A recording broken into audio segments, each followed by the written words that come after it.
مسئلہ یہ ہے کہ اگر ان شکوک میں سے کوئی نماز میں پیش آئے جس سے نماز احتیاط واجب ہو جاتی ہے، چنانچہ اگر نماز کو تمام کر کے پھر سے پڑھنا چاہتا ہو تو اس وقت احتیاط مستحب ہے کہ نماز احتیاط پڑھے اور نماز احتیاط پڑھے بغیر نماز کو دوبارہ نہ پڑھے۔ شکیات پیش آیا، نماز احتیاط پڑھنا واجب ہے، آپ نے چاہا کہ اس نماز کو ختم کریں، اس نماز کو دوبارہ پڑھتے ہیں سرے سے، تو یہاں اس نماز احتیاط کو پہلے پڑھیں پھر اس نماز کو احتیاطاً دوبارہ پڑھنا چاہیں تو آپ پڑھیں۔ نماز احتیاط اگر واجب ہو جائے تو اسے پڑھے بغیر اس نماز کو دوبارہ نہ پڑھیں، پہلے نماز احتیاط پڑھیں، پھر اگر آپ نے اس نماز کو دوبارہ بجا لانا چاہیں تو آپ دوبارہ بجا لا سکتے ہیں۔ اور اگر ایسا کام انجام دینے سے پہلے نماز کو باطل کرتا ہو اور نماز احتیاط پڑھے بغیر نماز کو دوبارہ پڑھے تو دوسری نماز بھی باطل ہے۔ نماز ختم کی، نماز احتیاط پڑھنا چاہے نہیں پڑھا، اور یا کوئی ایسا کام بھی نہیں کیا جس سے نماز باطل ہو جائے، باطل کرے، کوئی ایسا کام کرے، دائیں دیکھیں بائیں دیکھیں پیچھے دیکھیں، کوئی بات کریں تاکہ نماز جو مبتلات نماز میں سے کوئی کام کرے پھر دوسری نماز پڑھے۔ اگر ان کے بغیر نماز احتیاط پڑھے بغیر اور نماز کو باطل کرنے والا کوئی کام انجام دیے بغیر اس نے اسی نماز کو دوبارہ شروع کیا، یعنی فوراً کھڑا ہو گیا، پھر مثلا نماز ظہر کا وقت تھا، نماز ظہر میں ایک شک پیدا ہوا، اس ایسا شک آیا کہ جس میں نماز احتیاط پڑھنی ہوتی ہے، مثلا جو ہے 4 اور 5 وغیرہ میں مثلا شک ہو گیا کہ ممکن ہے کہ 5ویں رکعت میں نماز احتیاط پڑھنی ہو جائے، ممکن ہے کہ 2 اور 3 کی وجہ جو ہے قیام کی حالت میں کم کیا، جو ہے بیٹھ کر آپ نے تشہد سلام پڑھا، ممکن ہے کہ 3 رکعتیں ہو گئی، نماز احتیاط پڑھنی ہوتی ہے۔ اس جہاں جہاں بھی نماز احتیاط پڑھنی ہوتی ہے ان کے بغیر جو ہے نماز ظہر کو فوراً نماز ختم کیا، آپ نے کہا کہ نماز میں دوبارہ پڑھ لیتا ہوں، دوبارہ پڑھا تو وہ نماز میں باطل ہے، تو لہٰذا اس نماز کو ختم کریں، اب پہلی نماز کو اگر نماز احتیاط واجب ہے دوبارہ پڑھیں، اگر نماز احتیاط واجب نہیں ہے کوئی بھی ایسا کام کرے جس سے نماز باطل ہو جاتی ہے، دائیں دیکھیں بائیں دیکھیں کوئی بات کریں قبلے سے منہ پھیرے پھر اس نماز کو دوبارہ پڑھیں۔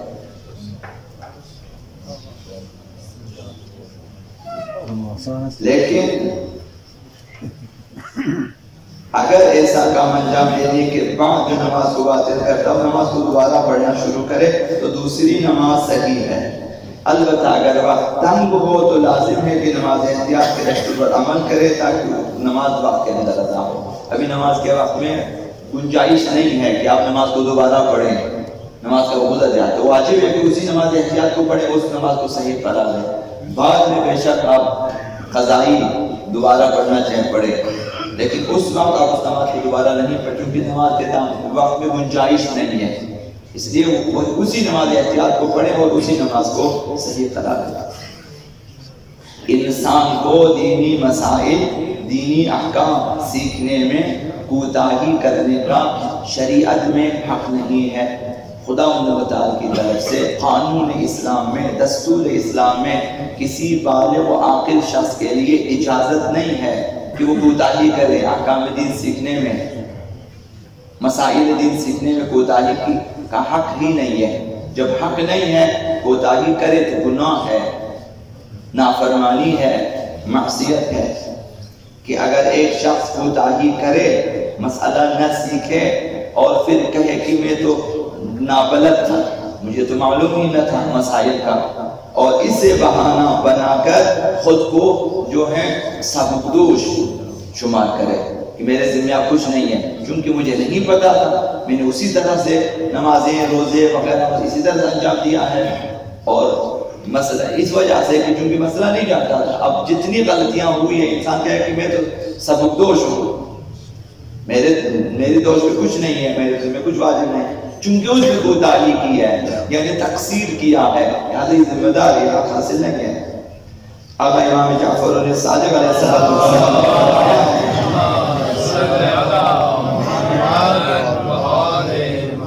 کہ ان اللہ تعالی یقول للعبد یوم القیامہ، ایسا بندہ کہ جنہوں نے کوتاہی کی احکام دین سیکھنے میں اور غلط عمل کیا ہے، مثلا تقلید کے مسائل نہیں سیکھا، تقلید نہیں کیا، مثلا عمل انجام دیا اور غلط انجام دیا، حقیقی اور صحیح احکام خدا کا انجام نہیں دیا، اور اسی طرح نمازوں میں غلطیاں رہ گئی، مثلا دوسری چیزوں میں.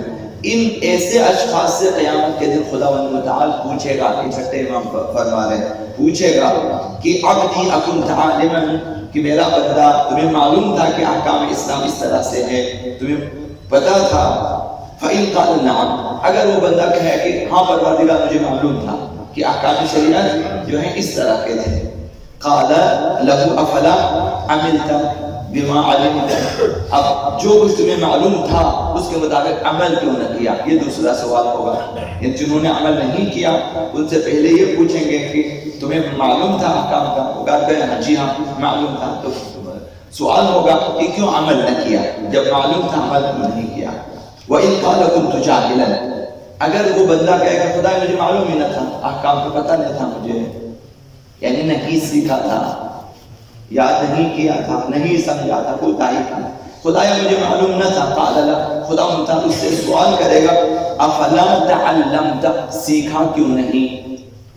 افلا تعلمت، بس کیوں نہیں سیکھا؟ حتی تعمل، تاکہ تو عمل کرے. اس نے دو گناہ کیا ہے. جس نے عمل نہ کیا اس نے ایک گناہ کیا ہے کہ عمل نہیں کیا، اور جس نے نہیں سیکھا اور عمل نہ کیا اس نے دو گناہ کیا ہے. نہ سیکھنا بھی جرم اور گناہ ہے، اور پھر عمل نہ کرنا وہ بھی ہے، تو اس نے دو گناہ کیا ہے. تو اسی جو ہے لیے جو ہمیں بتایا گیا کہ انسان دین سیکھنا افضل عبادت ہے. انسان چاہتا ہے کہ دین سیکھیں کیا کہ اللہ کی عبادت کریں، نمازیں اسی لیے، روزے اسی لیے، اعتکافات وغیرہ وغیرہ، مثلا شفاعِ قادر کے اعمال دعائیں، کس لیے کہ خدا کی عبادت ہو، تاکہ قیامت کے لیے ذخیرہ آخرت ہو سکے ہمارے لیے. تو دینی معالم سیکھنا کہ آپ روزے مسائل کھولیں، احکام کو یک بیک آپ سیکھیں سمجھیں، یہی دینی احکام کو سمجھیں، یہ خود عبادت ہے. شاید آپ نے پڑھا ہوگا مفاتیح الجنان میں آپ پڑھیں گے کہ شفاعِ قدر میں بہترین اعمال میں سے ایک مذاکرہ علمی لکھا ہوا ہے کہ بھئی علمی مذاکرے کریں، سیکھیں، جن چیزوں کو نہیں جانتے ضروری ہے سیکھنا. شفاعِ قدر میں دعائیں چھوڑ کے اسے سیکھیں، ثواب اس کا زیادہ ہے. یہی کہ آپ سیکھیں، یہی کہ آپ احکام شریعت پڑھیں، دینی کتابیں مثلا پڑھیں اور احکام کی کتابیں پڑھیں، یہی عبادت ہے، یہ بہترین عبادت ہے. یہ کس نے فرمایا؟ پیغمبر خدا صلی اللہ علیہ وسلم.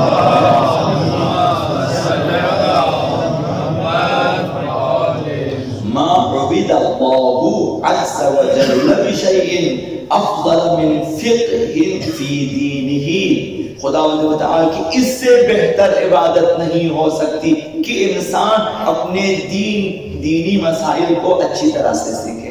خدا کی بہترین عبادت ہوگی. آپ دین کو سمجھنا شروع کر دیں، پڑھنا شروع کریں، کتاب اٹھا کے آپ پڑھ رہے ہیں تو جو مسائل اٹھا کر پڑھیں، عبادت ہو رہی ہے، اور وہ بھی افضل عبادت ہو رہی ہے. رضایت پروردگار اسی میں ہے، ثواب اسی میں ہے، اجر اسی میں، پاداش اسی میں ہے، اہل بیت اطہار کی دعائیں اسی میں ہے. بہترین عبادت نہیں ہے. لہذا اب ہمارا رسول خدا صلی اللہ علیہ وسلم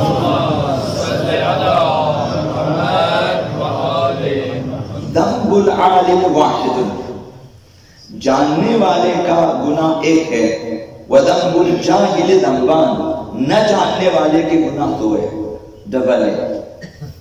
تو عالم یعنی جاننے، دینی احکام اسے سیکھا ہوا ہے، جانتا ہے وہ. العالم يعذب على ركوب الذنب، جاننے والا ہے جو مسائل شرعیہ کو جانتا ہے، اس نے بھی گناہ کیا، جان بوجھ کر گناہ کیا اس نے، تو اسے سزا ملے گی اسی گناہ کا کہ تو نے گناہ کیوں کیا، سزا ملے گی. والجاہل يعذب على ركوب الذنب وترك العلم، لیکن جاہل کو دو سزائیں ملے گی. جاہل یعنی نہ سیکھنے والا، جو سیکھ سکتا نہیں سیکھ، اسے دو سزائیں ملے کہ گناہ کیوں کیا، دومن سیکھا کیوں نہیں. اس گناہ کو کہے گا کہ مجھے نہیں معلوم تھا، یہ خود ایک جرم ہے. تو جو لوگ نہیں سیکھتے، ہم میں سے کوئی بھی ہو دینی معارف نہیں سیکھتے، اور اگر احیاناً جو ہے گناہ سرزد ہو جائے، کوئی واجب تارک ہو جائے، یا کسی حرام کا ارتکاب ہو جائے انجانے میں مثلا، تو اس کے اوپر 2 گناہ لکھے جائیں گے۔ یہ نہ سوچیں کہ چونکہ مجھے پتا نہ تھا، ہم سے جو ہے خطا ہو گئی ہے، خداوند بخشنے والا ہے۔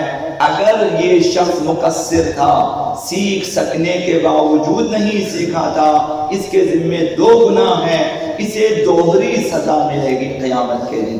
لہذا سیکھنا واجب ہے، ہمارے جہاں تک ہو سکے عمر کے کسی بھی حصے میں ہو، سیکھیں، دقیق سیکھیں، تو جو مسائل رکھیں تعقیبات نماز کی طرح، روزانہ پڑھیں، 1 2 2 3 4 مسئلے پڑھتے ختم ہوئے پھر پڑھیں، ثواب ہے۔ شاید قرآن کی تلاوت کرنے سے زیادہ ثواب ہے۔ احکام شریعہ سیکھنا واجب ہے، تلاوت قرآن مستحب ہے۔ تو یہ احکام شریعہ سیکھیں، ہر گھر میں مسائل کی کتاب ہونا چاہیے۔